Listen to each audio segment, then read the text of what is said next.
বিসমিল্লাহির রহমানির রহিম। দর্শক, ধরুন একদিকে বসে আছেন দেশের প্রেসিডেন্ট, আরেকদিকে বসে আছেন একজন অফিস পিয়ন। দুজনেই সরকারি চাকরি করেন, দুজনেই বেতন পান রাষ্ট্রের কোষাগার থেকে, কিন্তু তাদের বেতনের ফারাক আকাশ পাতাল।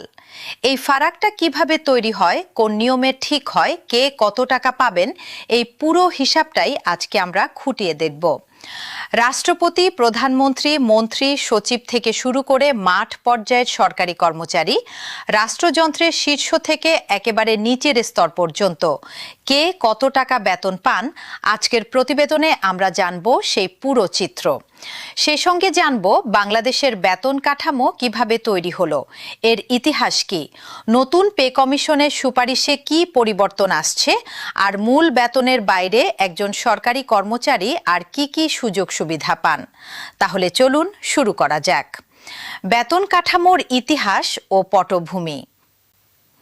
স্বাধীনতার পর থেকে বাংলাদেশে একাধিকবার জাতীয় পে কমিশন গঠন করা হয়েছে। সময়ের সঙ্গে সঙ্গে জিনিসপত্রের দাম বাড়ে, জীবনযাত্রার ব্যয় বাড়ে, তাই একটা নির্দিষ্ট সময় পরপর সরকারি কর্মচারীদের বেতনও সংশোধন করা প্রয়োজন হয়ে পড়ে।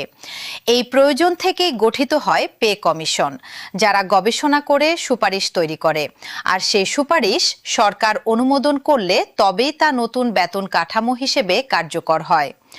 বর্তমানে বাংলাদেশে যে 20 গ্রেডের জাতীয় বেতন কাঠামো চালু আছে, তার ভিত্তিতেই মূলত সরকারি কর্মকর্তা কর্মচারীদের বেতন নির্ধারিত হয়। প্রথম গ্রেড সবচেয়ে ওপরে, 20তম গ্রেড সবচেয়ে নিচে।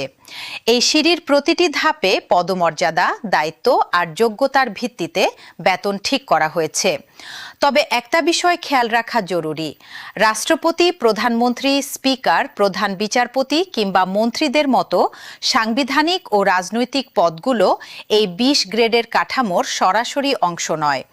এসব পদের বেতন নির্ধারিত হয় আলাদা আইন ও বিধির মাধ্যমে। রাষ্ট্রের শীর্ষ পদগুলোর বেতন, রাষ্ট্রের সর্বোচ্চ সাংবিধানিক পদ হলো, আর প্রস্তাবিত নতুন পে স্কেলে এই বেতন 1,60,000 টাকা করার সুপারিশের কথা বলা হয়েছে, অর্থাৎ প্রায় দ্বিগুণ। এর পরের ধাপে রয়েছে গ্রেড 2। এই পর্যায়ে অতিরিক্ত সচিব পদমর্যাদার কর্মকর্তারা অবস্থান করেন। প্রদত্ত তথ্য অনুযায়ী তাদের মূল বেতন 66,000 টাকা থেকে সর্বোচ্চ 76,490 টাকা পর্যন্ত হতে পারে, যা নির্ভর করে তার চাকরির মেয়াদ ও বেতন ধাপের ওপর।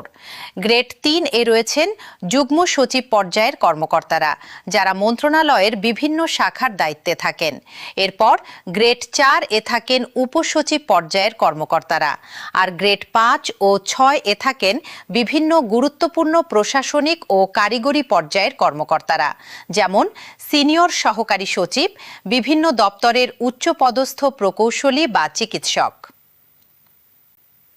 এই গ্রেডগুলোতে কর্মকর্তাদের মূল বেতন অভিজ্ঞতা ও বেতন ধাপ অনুযায়ী ভিন্ন ভিন্ন হয়ে থাকে। একটা মজার বিষয় হলো, একই গ্রেডে থেকেও একজন কর্মকর্তার বেতন বছরের পর বছর বাড়তে থাকে। একে বলা হয় বার্ষিক ইনক্রিমেন্ট। তাই একই পদে থাকা দুজন কর্মকর্তার বেতনও ভিন্ন হতে পারে যদি তাদের চাকরির বয়স ভিন্ন হয়। মধ্যম স্তর। গ্রেড 7 থেকে 8, গ্রেড 7 ও গ্রেড 8-এও বিভিন্ন মধ্যম স্তরের কর্মকর্তা কাজ করেন, যেমন কিছু কারিগরি বিশেষজ্ঞ পদ, সিনিয়র সহকারী সচিব পর্যায়ের কিছু পদ এবং বিভিন্ন দপ্তরের মধ্যম সারির কর্মকর্তা। এই পর্যায়ের কর্মকর্তারা মূলত নীতি নির্ধারণী পর্যায় আর মাঠ পর্যায়ের মাঝামাঝি একটি সংযোগ হিসেবে কাজ করেন। তরুণদের স্বপ্নের গ্রেড 9। এবার আসা যাক বিসিএস ক্যাডার কর্মকর্তাদের একটি গুরুত্বপূর্ণ পর্যায়ে, যা নিয়ে বাংলাদেশের লাখ লাখ তরুণ তরুণীর স্বপ্ন জড়িয়ে আছে। একজন বিসিএস কর্মকর্তা সাধারণত গ্রেড 9 থেকে কর্মজীবন শুরু করেন।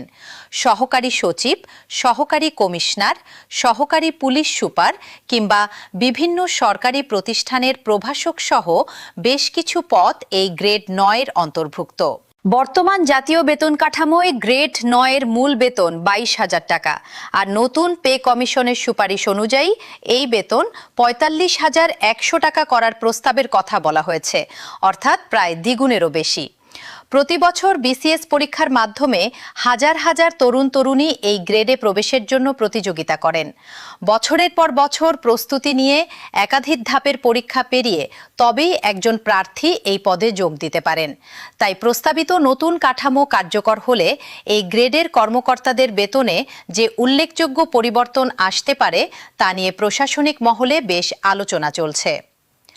মধ্যম সারির কর্মচারী গ্রেড 10 থেকে 15, এরপর রয়েছে গ্রেড 10 থেকে গ্রেড 15। এই পর্যায়ে বিভিন্ন সরকারি দপ্তরের প্রশাসনিক কর্মকর্তা, শিক্ষক, অডিটর, প্রকৌশলী, পরিদর্শক সহ বিভিন্ন শ্রেণীর কর্মকর্তা কর্মচারী রয়েছেন। গ্রেড 10-এ সাধারণত থাকেন নার্স, ইউনিয়ন পর্যায়ের সহকারী কর্মকর্তা এবং বিভিন্ন কারিগরি পদের কর্মচারীরা। গ্রেড 11 থেকে 13 এর মধ্যে থাকেন প্রধান সহকারী, হিসাব সহকারী, স্টোর কিপার, ক্যাশিয়ার সহ অফিসের গুরুত্বপূর্ণ দায়িত্বে থাকা কর্মচারীরা।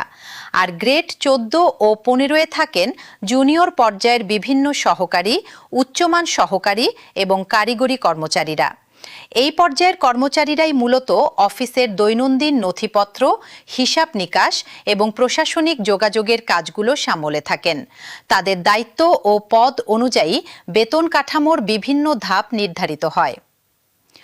একেবারে মাঠ পর্যায় গ্রেড 16 থেকে 20 আর বেতন কাঠামোর নিচের দিকে রয়েছে গ্রেড 16 থেকে গ্রেড 20।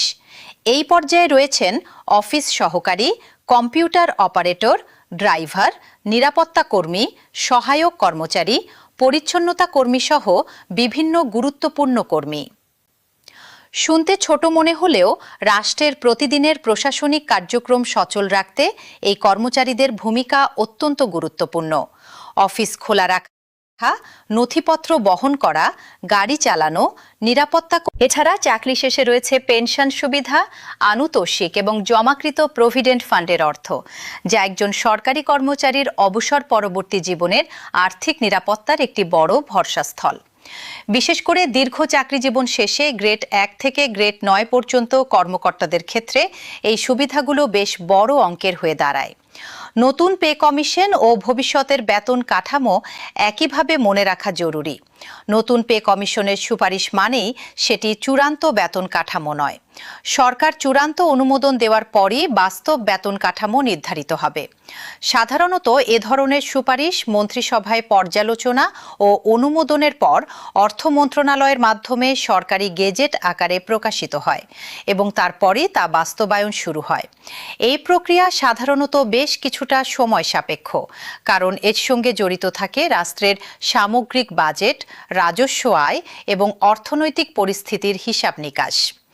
শেষ কথা, সব মিলিয়ে বাংলাদেশের সরকারি বেতন কাঠামো শুধু টাকার হিসাব নয়, এটি রাষ্ট্রের প্রশাসনিক কাঠামোর একটি গুরুত্বপূর্ণ অংশ।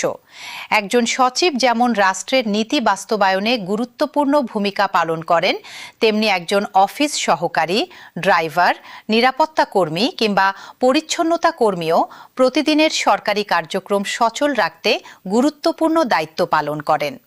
পদমর্যাদা আলাদা, দায়িত্ব আলাদা এবং বেতনও আলাদা, কিন্তু রাষ্ট্রযন্ত্রকে সচল রাখার ক্ষেত্রে প্রত্যেকেরই রয়েছে নিজস্ব ভূমিকা। আর এখন সবার নজর নতুন জাতীয় পে স্কেলের দিকে। নতুন বেতন কাঠামো শেষ পর্যন্ত কি হবে, কোন গ্রেডে কত বেতন নির্ধারণ করা হবে এবং কবে থেকে তা কার্যকর হবে, এসব প্রশ্নের উত্তর মিলবে সরকারের চূড়ান্ত সিদ্ধান্ত ও গেজেট প্রকাশের পর। তাই প্রস্তাবিত বেতনকে চূড়ান্ত বেতন হিসেবে না ধরে সরকারি প্রজ্ঞাপনের অপেক্ষা করাই সবচেয়ে গুরুত্বপূর্ণ। রাষ্ট্রপতি থেকে শুরু করে গ্রেড 20-এর কর্মচারী, রাষ্ট্রযন্ত্রের এই বিশাল বেতন সিঁড়ির প্রতিটি ধাপই বাংলাদেশের